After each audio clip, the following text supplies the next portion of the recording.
apa itu? Penemuan. Subtema 3 yaitu ayo menjadi penemu. Nah, kalau berbicara mengenai ayo menjadi penemu itu berarti kamu sudah tahu penemu apa saja di dalam subtema 3.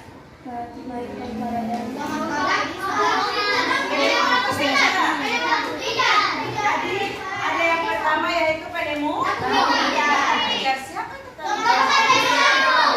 Sekarang kalau ibu balik tanya lagi, kalau di di pembelajaran 5 itu ada penemu radio, ya. Jadi ini di pembelajaran 4 itu penemu radio itu siapa? Siapa dulu? Sekarang kita lihat. Nah, di sini kalau berbicara mengenai penemu sebanyak ya, ada penemu apa saja? Radio.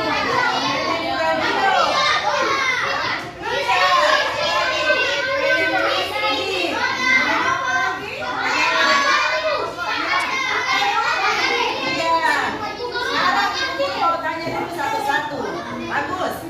Ikram, penemu listrik siapa Ikram? Siapa itu? Mikael. Oke, bagus sekali. Sekarang ibu guru mau tanya.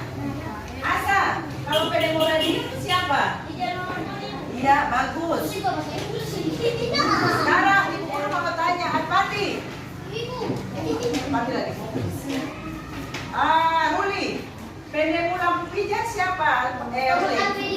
Ya, bagus. Kita berbicara mengenai toko dan penemuan berarti kita harus bisa mengetahui siapa-siapa di dalam penemu ya. Penemu berbagai cara ya. Ada lampu pijar, ada radio, ada penemu listrik, ada penemu termos, ada penemu komputer ya. Seperti itu. Kalau penemu komputer siapa? Iya. Jadi jangan lupa nanti di setiap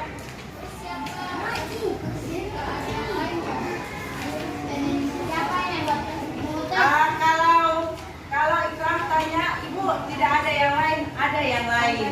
Tapi yang orang yang pertama yang menemukan adalah mereka ya, yang mereka yang tadi kalian sudah menyebutkan. Nanti selesai dari yang pertama, orang yang pertama ada lagi ahli-ahli yang menemukan ya, tapi orang yang pertama yang tadi kamu sudah menyebutkan ya Ikram. Oke, sekarang yang pada pembelajaran sebelumnya kamu telah belajar tentang penemuan lampu listrik. Apa manfaat dari penemuannya dan apa yang harus kita lakukan untuk mematuhi rambu-rambu tersebut. Rambu-rambu bukan rambu-rambu yang kita punya ini ya, bukan rambu-rambu yang kita punya, tapi rambu-rambu apa itu? Rambu lalu lintas. Pernahkah kamu melihat rambu-rambu lalu lintas? Itu yang kamu lihat rambu-rambu lalu lintas jalan raya.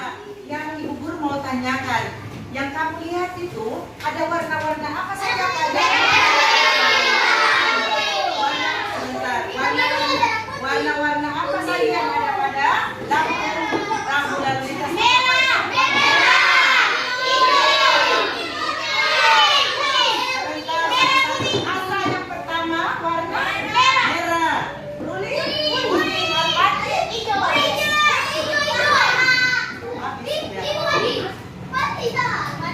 Ingat ya, ibu guru berbicara mengenai rambu-rambu lalu lintas, bukan rambu-rambu kamu yang ada di kepala ya.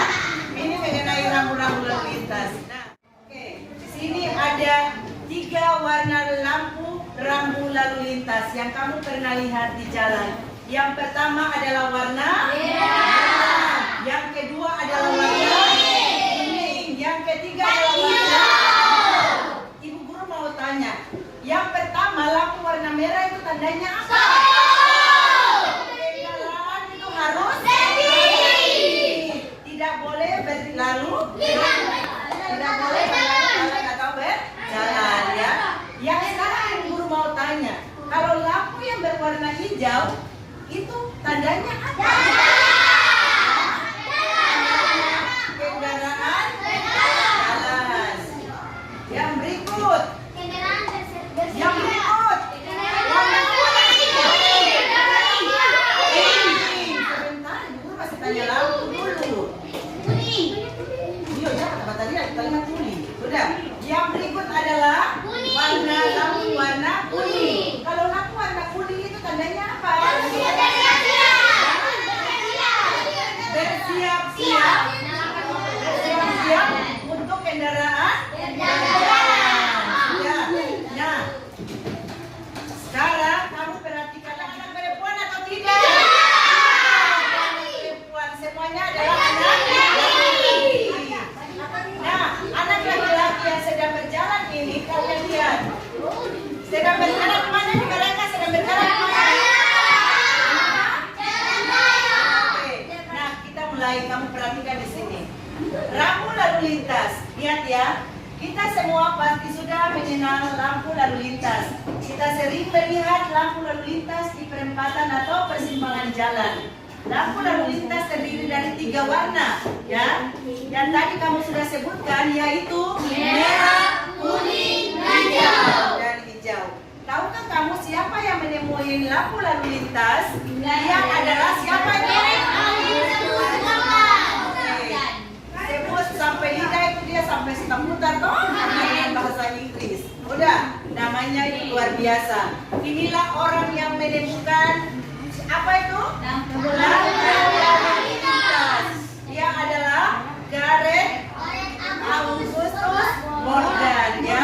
Itu adalah seorang penemu lampu lalu lintas. Nah, seorang warga Amerika berkulit hitam yang peduli dengan keselamatan orang lain. Morgan terpanggil untuk menciptakan sistem lampu lalu lintas setelah melihat terjadinya kecelakaan antara mobil dengan kereta kuda. Ia enggak ingin kejadian itu terus berulang. Hingga saat ini, penemuan Morgan sangat bermanfaat untuk mengatur lalu lintas dan menyelamatkan pengguna jalan dari kecelakaan.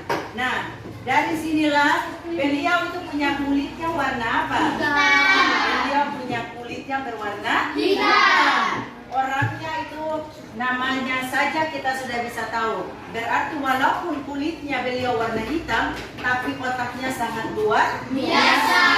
Apakah kamu mau jadi seorang ahli seperti beliau? Kalau kalian mau, pasti kalian punya keinginan harus lebih rajin apa? Beliau itu orangnya yang berkeinginan untuk terus belajar lintas, ya. Kemudian beliau perlahan-lahan hatinya terpanggil, ya. Terpanggil itu karena apa? Punya kemauan dulu. Sudah punya kemauan sehingga beliau bisa menciptakan yaitu lampu lalu lintas. Sudah. Orang itu biar kita apa lagi? Tapi kalau hati kita belum ada punya kemauan, berarti belum bisa. Tapi kalau hati kita sudah ada punya kemauan, berarti kita akan pasti sukses seperti beliau, ya. Hanya kalau kita punya cita-cita, di sini ada yang punya cita-cita jadi polisi, buster, sudah, dokter, tentara, sudah, pokoknya dan lain-lain. Pasti punya satu-satunya yaitu keinginannya untuk belajar, ya, supaya bisa mencapai. Ada kosakata baku yang digunakan. Kamu tahu apa itu kosakata baku?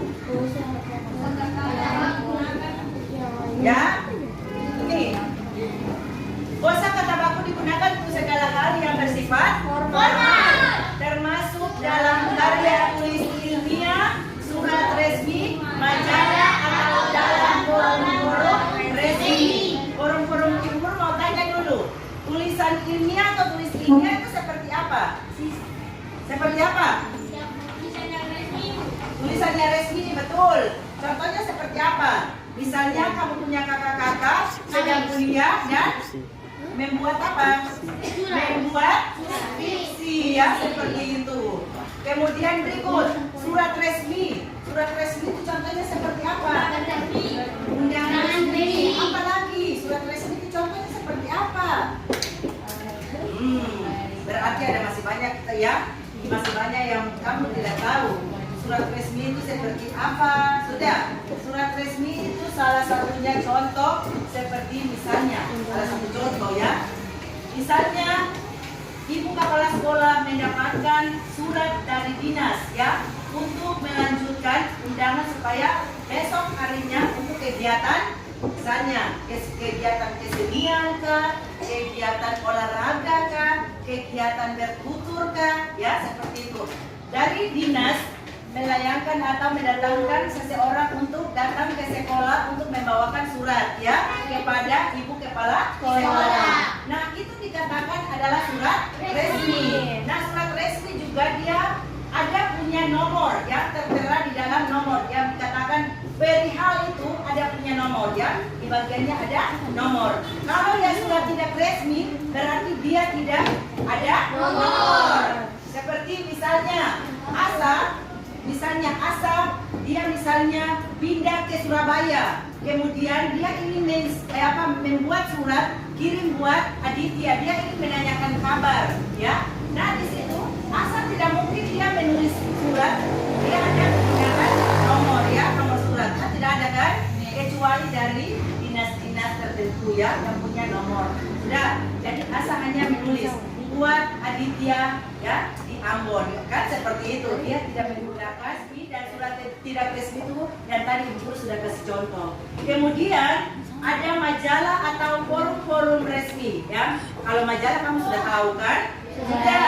Sudah tahu majalah? Sudah pernah lihat majalah? Sudah pasti. Kata tidak baku, kamu harus bisa tahu kosakata baku dan kosakata tidak baku ya. Nanti kalau habis ini guru mulai bikin tugas, kasih tugas dan kamu mulai kerja, kamu tidak tahu. Ibu guru, kata baku itu apa? Ibu guru, kata tidak baku itu apa? Ya, seperti itu. Jadi di sini Al-Fatih perhatikan.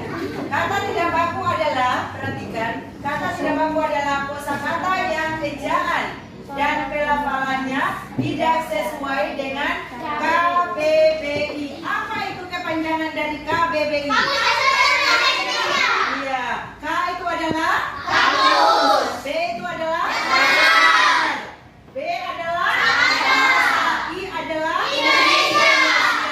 Jadi kalau ketika orang bilang apa itu KBBI, berarti kamu sudah bisa tahu Kamus Besar Bahasa Indonesia. Sudah bisa paham? Oke.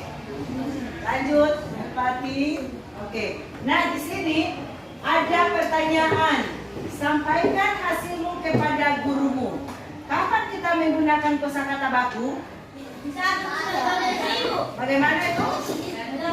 Saat surat resmi seperti majalah, undangan surat dari dinas yang punya nomor resmi. Oke, bagus ya. Tepuk tangan dulu semua kelas. Bagus sekali. Ibu guru lanjut. Mengapa itu baru satu ya? Tapi ada punya jawaban yang lebih daripada Asa punya jawaban ya. Nanti sebentar baru guru lanjut. Mengapa kita menggunakannya? Mengapa kita menggunakannya dengan kata kosakata baku? Mengapa? Siapa yang bisa kasih alasan buat guru?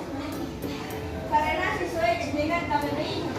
Karena sesuai dengan KBBI. Ada yang lain lagi selain Asa? Mulai dong menginginkan cita. Kalau tanya mulai dong menginginkan cita. Ada yang bisa jawab air? Masa alasannya tidak bisa? Satu-satu angkat tangan. Ayo, dong berani. Dong, ibu guru tahu dorang itu cerdas-cerdas. Sudah. Dorang ini, dong ini yang paling tampan-tampan, yang paling manis-manis. Jadi harus ada pertanyaan itu harus bisa menjawab dengan baik. Ayo, Aditya, silakan. Mengapa kita menggunakannya? Kosakata baku, silakan. Jangan ada berpikir. Silakan Danis bagus. Ibu guru paling senang sekali. Baik. Bagaimana? Danis jawabanmu. Untuk menjunjung tinggi bahasa Indonesia. Bagus. Siapa lagi? Ayo perempuan, jangan mau kalah dari laki-laki. Sudah 2 orang laki-laki yang menjawab. Ayo bisa menjawab. Jawab saja, jangan malu-malu ya.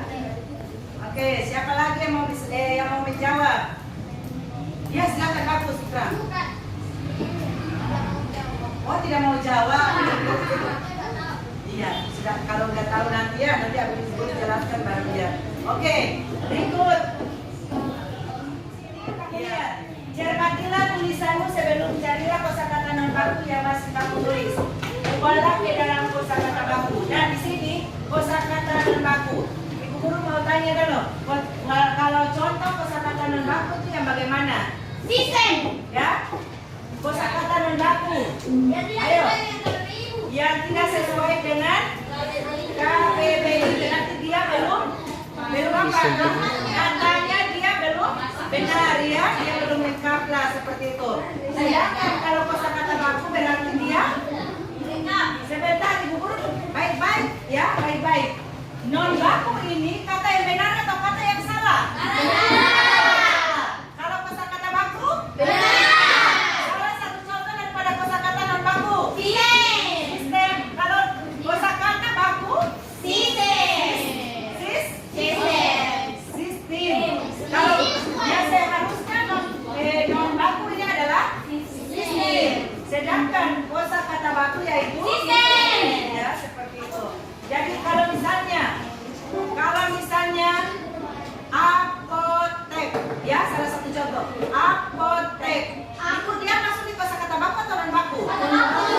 Ya. Kalau apotik, ingat ya, ingat. Apotek yaitu berarti dia masuk di kosakata apotik, kosakata baku. Non baku ya, ingat sekali. Ada dia punya perbedaan ya. Misalnya baterai itu dia masuk di baku atau tidak masuk di baku? Kalau baterai ingat ya, ulang. Ibu Guru tanya lagi. Coba duduk Mardian, duduk baik-baik sedikitnya. Duduk baik-baik. Nah, Ibu Guru tanya lagi.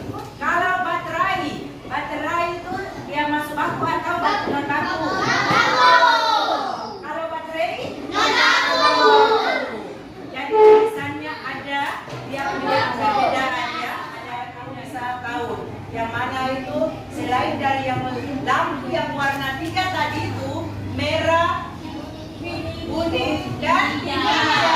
Itu berarti kamu bisa tahu juga yang ada ini ya. Nah di sini terdapat juga rambu-rambu lalu lintas lainnya. Yang pertama amati. Yang satu stop yaitu apa itu?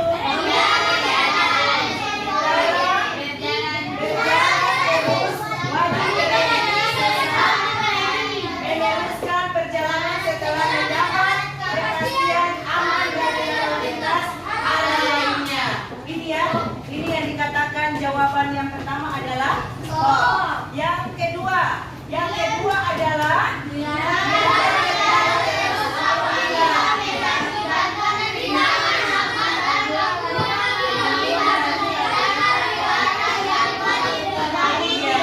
kalau kamu di jalan, kamu melihat ada tanda seperti ini, berarti kamu sudah tahu ya. Sudah tahu artinya apa? Sudah? Berikut yang ketiga, tanda X-nya. Kalau di jalan seperti kan. Berikutnya apa itu?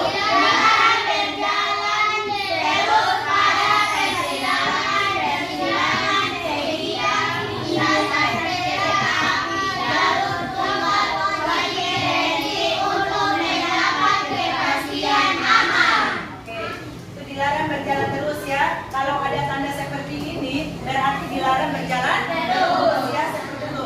Pada persilangan sebidang lintasan kereta api jalur tunggal, wajib berhenti untuk mendapatkan kepastian aman. Ya, berikut.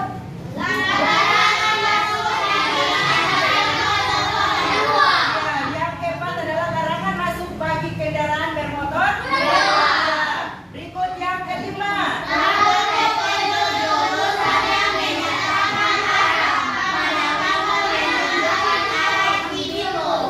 Berikut itu adalah yang kelima. Kalau ada tanda seperti ini, berikutnya adalah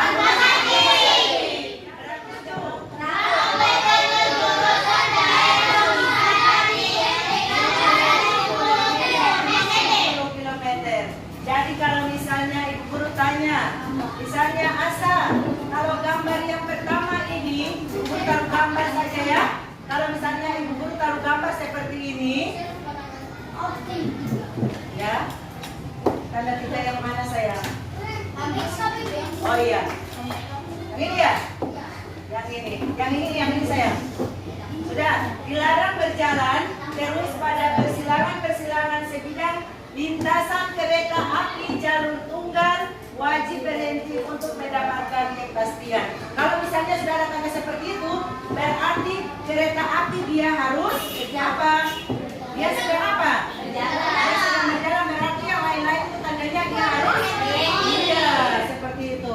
Nah kemudian kalau kamu di jalan lagi, kalau ibu guru ada kasih soal tanda seperti ini, berarti kamu sudah bisa tahu apa dia punya jawabannya adalah larangan masuk bagi kendaraan bermotor roda 2. Kan biasanya di jalan raya ada seperti ini kan? Nah, ada. Udah. Kalau misalnya di kota-kota yang lebih besar, misalnya di Jawa atau di Jakarta, biasanya kalau misalnya itu untuk sepeda motor saja ya, untuk jalan lain juga untuk apa? Mobil, sudah ada untuk kereta, ya seperti itu ya, jalannya seperti itu. Nah, nanti kalau ada ibu guru kasih soal-soal seperti ini, berarti kamu sudah bisa tahu dan masing-masing punya jawabannya sudah seperti yang ada ini ya, seperti itu. Berikut Alfani. Oke, ada lagi pertanyaan yang berikut. Apa arti dari masing-masing rambut tersebut? Nah, toh masing-masing rambut sudah tahu kan? Berikut. Apa manfaat rambut-rambut tersebut bagi pengguna jalan? Iya. Supaya kalau misalnya manfaatnya itu supaya tidak terjadi kecelakaan. Ya, seperti itu. Berikut. Jika rambut-rambut tersebut tidak ada, apa pengaruhnya terhadap pengguna jalan? Bisa terjadi kecelakaan. Ya, kalau tidak ada rambut-rambut lalu lintas berarti akan kebanyakan terjadi kecelakaan di jalan raya. Udah, terus-menerus setiap hari pasti ada kecelakaan karena di sini tidak ada yang punya rambu-rambu lalu lintas. Berikut, apa kamu pernah melihat rambu-rambu lain di jalan? Jelaskan tentang rambu-rambu tersebut. Nah, ya pernah. Misalnya Asa, contohnya seperti pernah melihat rambu-rambu di jalan? Di jalan tuh? Nah, seperti iya dilarang parkir. Mulai dengan hak ya, kamu pasti sudah tahu. Hak adalah tentang suatu hal yang benar, milik, kepunyaan, kewenangan, kekuasaan untuk berbuat sesuatu karena telah dibentuk oleh undang-undang dan aturan. Ya, berikut kewajiban.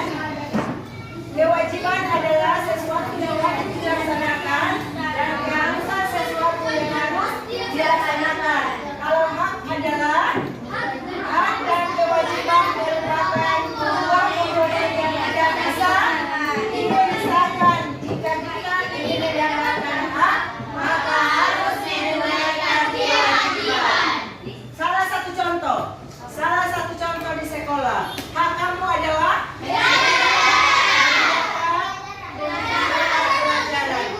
kewajiban kamu adalah belajar, menghormati guru dan apa dan lain-lain. Yang pertama adalah belajar, yang kedua adalah menghormati guru ya. Nah, kalau misalnya Al-Fatih jalan jaga berat guru ya, contohnya seperti itu yang menghormati guru ya. Kalau contoh kamu di rumah, hak kamu adalah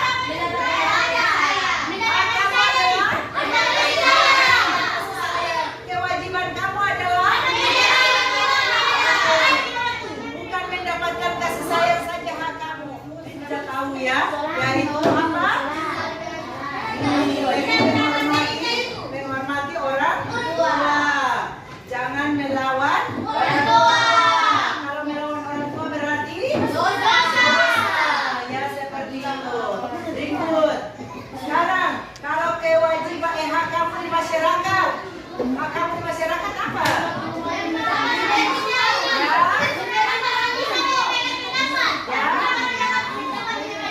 Jangan menyampaikan pendapat, apa lagi? Menggunakan jalan umum ya dengan baik. Apalagi? Sudah. Berikut. Kalau kewajibannya apa? Kewajiban di masyarakat apa?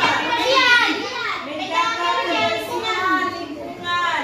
Jangan kamu makan lalu kamu buang punya sampahnya di sembarangan. Apa itu? Iya. Bagaimana?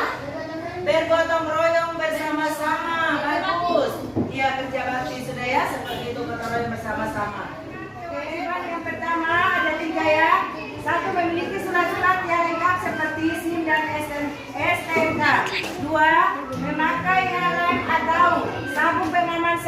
berkendara. 3. Mengikuti lampu lalu lintas. Berikut. Ada tidak melaksanakan kewajiban. Yang pertama, dapat ditilang polisi mengakibatkan kecelakaan. 2. Mengalami kerugian akibat kendaraan yang rusak. 3. Membahayakan diri sendiri dan orang lain. Yang keempat, melanggar hukum. Sedangkan akibat tidak melaksanakan kewajiban ada 3. 1. Tidak mau berhenti ketika lampu sedang merah. 2. Berkendara dengan kecepatan sangat tinggi. Yang ketiga, berkendara